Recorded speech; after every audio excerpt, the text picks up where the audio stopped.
السلام علیکم اسٹوڈینٹس، کیسے ہیں آپ سب لوگ؟ امید ہے اللہ کے کرم سے انشاءاللہ ٹھیک ٹھاک ہوں گے۔ بچوں آئیے اللہ تعالیٰ سے اس دعا کے ساتھ اپنے سبق کا آغاز کرتے ہیں کہ ربی زدنی علما، اے میرے رب میرے علم میں اضافہ فرما۔ آپ سب کتابیں کھول لیں، page number 2۔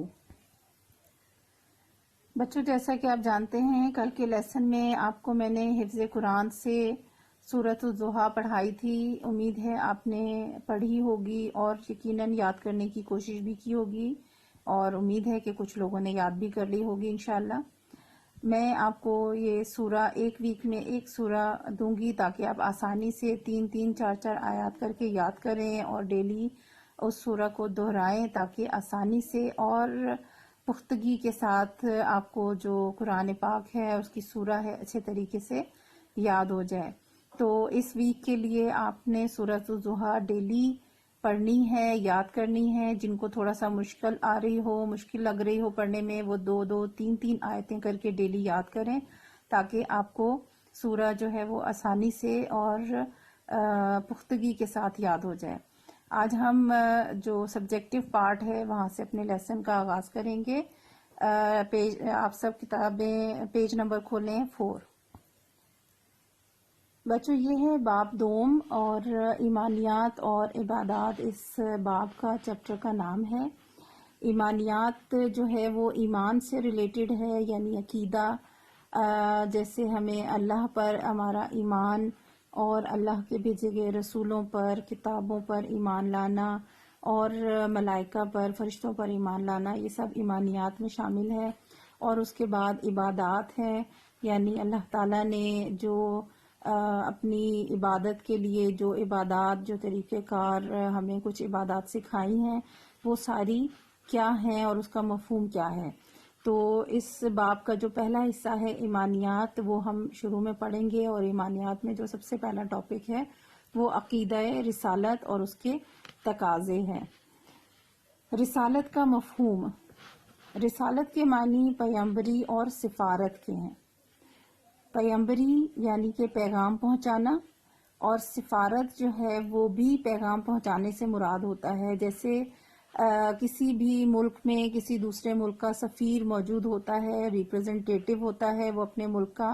For example Pakistan کا سفیر جو ہے وہ امریکہ میں یا انڈیا میں یا کسی دوسرے ملک میں موجود ہوتا ہے، تو پاکستان کی نمائندگی کرتا ہے وہ، اور پاکستان کی طرف سے جو بھی کوئی ایشوز ہوتے ہیں کسی بھی ملک کے حوالے سے، تو وہ اس کے لیے اس پاکستان کا جو پوائنٹ آف ویو ہے اس کو ریپرزینٹ کرتا ہے۔ اسی طریقے سے پاکستان میں دوسرے ممالک کے بھی سفیر ہوتے ہیں اور وہ اپنے ملک کو ریپرزینٹ کرتے ہیں۔ تو اسی معنی میں جو ہے وہ رسالت کا بھی مفہوم آتا ہے، کیونکہ رسالت جو ہے وہ بیسیکلی کیا ہے، اللہ تعالیٰ کا پیغام ہے، اور وہ پیغام کون لے کر آتا ہے؟ رسول لے کر آتا ہے۔ تو اللہ تعالیٰ کا جو نمائندہ ہے، جو اللہ تعالیٰ کا پیغام لانے والا ہے، وہ رسول کہلاتا ہے۔ اور رسالت کے معنی ہوتے ہیں پیغمبری اور سفارت کے، یعنی کہ پیغام پہنچانا یا نمائندگی کرنا۔ رسول سے مراد اللہ تعالیٰ کا پیغمبر، پیغام پہنچانے والا اور سفیر ہے۔ رسالت سے مراد اللہ تعالیٰ کا وہ پیغام ہے جو اس نے اپنی پہچان اور لوگوں کو ان کی زندگی کا حقیقی مقصد سمجھانے کے لیے اور اپنے نبیوں اور رسولوں کے ذریعے بندوں تک پہنچایا ہے۔ تو یہ ہے مفہوم، یعنی رسالت اللہ تعالیٰ کا پیغام ہے جو اس نے اپنے بندوں تک پہنچایا، اور کس کے ذریعے پہنچایا؟ اپنے نبی اور رسولوں کے ذریعے پہنچایا۔ تو یہ ہے عقیدہ رسالت، یہ مفہوم ہے رسالت کا۔ اور اب آگے ہم جو ہے وہ عقیدہ پڑھیں گے، رسالت کا عقیدہ کیا ہے، ایمان کیا ہے۔ لیکن اس سے پہلے ہم دیکھتے ہیں اللہ تعالیٰ نے کیا فرمایا، وَلَقَدْ بَعَثْنَا فِي كُلِّ أُمَّةٍ رَسُولًا، بے شک ہم نے ہر امت میں پیغمبر بھیجا ہے۔ کائنات جب وجود میں آئی، یہ دنیا وجود میں آئی، تو اللہ تعالیٰ نے انسان کو اشرف المخلوقات بنا کر بھیجا، اور انسانوں میں جو سب سے پہلے انسان تھے حضرت آدم علیہ السلام، وہ اللہ کے پہلے نبی تھے، اور انہی سے جو ہے وہ انسانوں کی جو ہے نسل آگے بڑھی، انسان اس دنیا میں پھیلے، اور وقتاً فوقتاً ہر دور میں اللہ تعالیٰ نے ہر جگہ پر ہر امت میں اپنے رسولوں کو بھیجا تاکہ انسانوں کی رہنمائی کر سکیں، ان کو سیدھا اور سچا راستہ بتا سکیں، انسانوں کے سامنے رکھ سکیں کہ کیا حقیقت ہے اور کیا صحیح ہے، کیا غلط ہے، حق اور سچ جو ہے وہ کیا ہے، جھوٹ اور باطل وہ کیا ہے، اسلام اور کفر کیا ہے۔ ان سب کے درمیان فرق کے لیے اللہ تعالیٰ نے ہر دور میں اپنے نبی اور رسول بھیجے ہیں، اور ان نبیوں نے، رسولوں نے اللہ تعالیٰ کا پیغام جو ہے وہ تمام انسانوں تک پہنچایا ہے۔ جو پہلے نبی اور رسول تھے وہ حضرت آدم علیہ السلام، اور جو آخری نبی اور رسول تھے وہ حضرت محمد مصطفیٰ صلی اللہ علیہ وسلم ہیں، وہ آخری نبی ہیں، اور ان کے بعد کوئی نبی اور رسول نہیں آئے گا، اور قیامت تک انسانوں کے لیے جو رہنمائی ہے، جو ہدایت ہے، جو معلومات حاصل کرنی ہے، جو سچا راستہ اپنانا ہے، وہ تمام جو معلومات ہیں وہ سب ہمیں حضور صلی اللہ علیہ وسلم سے ہی ملیں گی، حاصل کرنی ہے، اور ان کے علاوہ اب کوئی اور جو ہے وہ ذریعہ اور راستہ نہیں ہے۔ عقیدہ رسالت، اوپر ہم نے مفہوم پڑھا بیسیکلی رسالت کیا چیز ہے، اور اب ہم پڑھیں گے عقیدہ کیا ہے۔ کسی بھی انسان کی زندگی کی کامیابی کا دار و مدار دنیاوی آسائشوں اور نعمتوں کی فراوانی پر نہیں ہوتا، یعنی انسان دنیا میں صرف اس صورت میں کامیاب نہیں ہے کہ اگر وہ دولت مند ہے، اس کے پاس بڑا پیسہ ہے، اس کے پاس آسائشیں ہیں اور بے شمار نعمتیں ہیں تو بس وہ کامیاب انسان ہے، ایسا ہرگز نہیں ہوتا۔ کامیاب زندگی کے لیے ذہنی اور روحانی خوشیوں کا حصول بھی ضروری ہے۔ اگر ایک انسان سمجھتا ہے کہ اس کی زندگی کامیاب ہے یا کامیاب ہو تو اس کا ذہنی طور پر بھی اور روحانی طور پر بھی خوش ہونا ضروری ہوتا ہے۔ بعض اوقات ہم دیکھتے ہیں کہ انسان اتنا دولت مند ہے، اتنا پیسے والا ہے، دنیا کی ہر چیز، ہر نعمت اس کے پاس موجود ہے، لیکن پھر بھی وہ بے سکون ہے، اس کو آرام نہیں ہے، راتوں کو نیند نہیں آتی، بے چینی ہے۔ تو اس کی وجہ اس کی ذہنی اور روحانی جو کمی ہے، ایمان کی کمزوری ہے، وہ کئی وجوہات وہ شامل ہوتی ہیں اس وجہ میں۔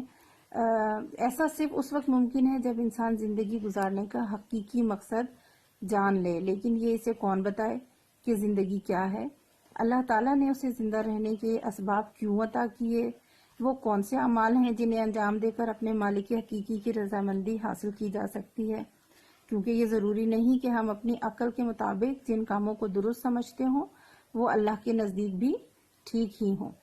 یعنی انسان کے پاس سب کچھ ہے، دولت ہے، جائیداد ہے، لیکن اسے یہ نہیں معلوم کہ اس نے دنیا میں زندگی کیسے گزارنی ہے، اسے ذہنی سکون اور آرام کیسے حاصل ہوگا، حقیقت، اللہ تعالیٰ کی حقیقت، کائنات کی حقیقت کیا ہے، اور اللہ تعالیٰ کی خوشی اور رضا کیسے حاصل کی جا سکتی ہے۔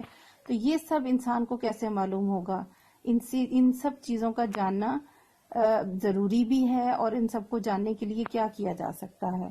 کیونکہ ضروری نہیں ہے کہ ہر انسان جو ہے وہ جو سوچ رہا ہو وہی صحیح ہے۔ حقیقت میں تو جو سچائی ہے، حقیقت ہے، نیکی ہے، وہ اللہ کے نزدیک کچھ اور ہے اور انسان کے نزدیک کچھ اور ہے۔ اللہ تعالیٰ نے ان تمام معاملات میں انسان کی رہنمائی کے لیے کامل اور معصوم انسانوں کو دین، اخلاق اور شریعت کا علم دے کر دنیا میں بھیجا، تاکہ وہ عام انسانوں کو نہ صرف زندگی کا حقیقی مقصد سمجھائیں بلکہ اپنے بے داغ اور بلند کردار اور پاکیزہ عمل سے انہیں زندگی گزارنے کا صحیح ڈھنگ بھی سکھا سکیں۔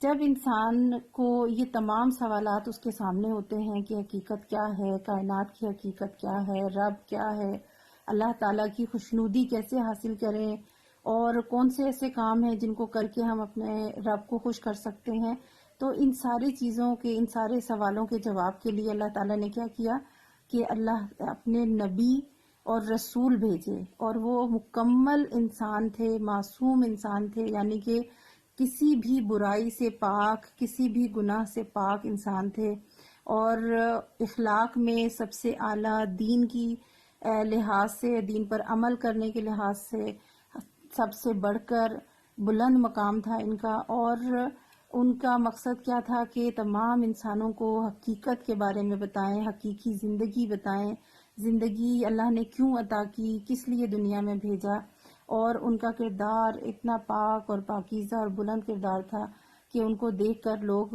خود ہی جو ہے وہ ان چیزوں کو سمجھیں، نہ صرف سمجھیں بلکہ اس پر عمل بھی کر سکیں۔ یہی کامل اور معصوم انسان نبی، رسول یا پیغمبر کہلاتے ہیں۔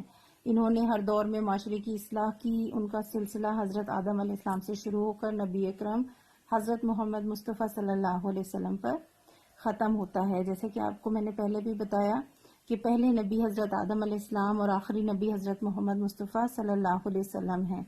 ان سے پہلے، بیچ میں، درمیان میں، ہر دور میں، ہر وقت میں انسانوں کے درمیان نبی، رسول، پیغمبر موجود ہوتے تھے جو ان کی رہنمائی کرتے تھے، انہیں سیدھا سچا راستہ بتانے کے لیے موجود ہوتے تھے۔ تمام رسولوں اور نبیوں پر ایمان لانا اور ان پر نازل کردہ کتب اور صحیفوں کی تصدیق کرنا ہر مسلمان کے لیے ضروری ہے۔ اس کے بغیر ایمان مکمل نہیں ہوتا، اور یہی عقیدہ رسالت اور نبوت ہے۔ در حقیقت جتنے بھی رسول اللہ نے دنیا میں بھیجے ہیں، جتنے بھی نبی بھیجے، اور کچھ رسولوں پر اللہ تعالیٰ نے اپنی کتابیں بھی نازل فرمائیں۔ یقیناً آپ کو معلوم ہوگا اللہ تعالیٰ کی نازل کردہ کتابوں کے نام 4 ہیں۔ حضرت موسیٰ علیہ السلام کو اللہ تعالیٰ نے تورات عطا کی، حضرت عیسیٰ علیہ السلام کو انجیل عطا کی، حضرت داؤد علیہ السلام کو زبور عطا کی، اور حضرت محمد مصطفیٰ صلی اللہ علیہ وسلم جو آخری نبی ہیں انہیں اپنی آخری کتاب قرآن پاک عطا فرمائی۔ اور یہی آخری نبی، رسول اور یہی آخری کتاب تا قیامت انسانوں کے لیے رہنمائی کا ذریعہ ہے۔ اور نہ صرف ہمارے لیے ضروری ہے، عمل ہم نے قرآن پاک پر کرنا ہے، کیونکہ اس سے پہلے کی جو کتابیں ہیں وہ اپنی اصل حالت میں موجود نہیں، لیکن ان کتابوں پر ایمان لانا جو ہے وہ لازم ہے۔ ہم ہرگز یہ انکار نہیں کر سکتے کہ یہ کتابیں تورات، زبور، انجیل جو ہے وہ انجیل اللہ تعالیٰ کی نازل کردہ نہیں ہے، ہرگز نہیں۔ ہمیں پختگی کے ساتھ اس بات پر ایمان رکھنا ہے کہ یہ کتابیں بھی اللہ تعالیٰ نے نازل فرمائی تھیں، اور قرآن پاک بھی اللہ تعالیٰ نے نازل فرمایا ہے۔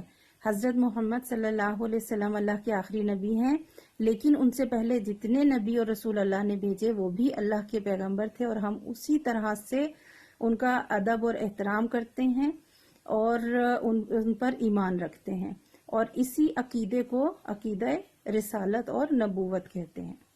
ٹھیک ہے جی، آج کے لیے اتنا کافی ہے۔ آپ نے یہ سب پڑھنا ہے۔ جو پہلا ٹاپک ہم نے مفہوم کے حوالے سے پڑھا تھا اس کے سے ریلیٹڈ کوشچن ہم دیکھتے ہیں، ایکسرسائز میں ہے۔ کوشچن نمبر 1 ہے، رسالت کا مفہوم بیان کریں۔ چیپٹر کا جو فرسٹ پیراگراف ہے، رسالت کا مفہوم، یہی اس کے آنسر میں آئے گا۔